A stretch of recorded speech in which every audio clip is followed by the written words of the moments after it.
vaig conèixer el certamen d'Altea, la primera volta que vaig sentir parlar d'ell, li vaig sentir parlar a mon pare, dels primers certàmens que es feien i on mon pare venia a la banda de Muro ja a mitjans del segle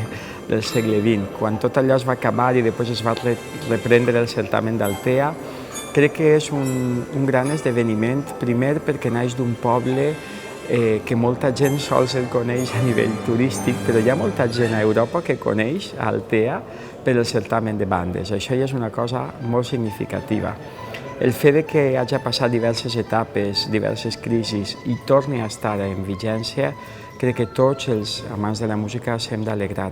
A més, el criteri que sol seguir-se tant en la selecció de les bandes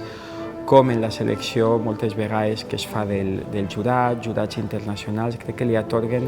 un caire molt especial i és sempre molt significatiu quan viatges en diferents bandes, en diferents països, escoltar els comentaris que la gent té del certamen d'Altea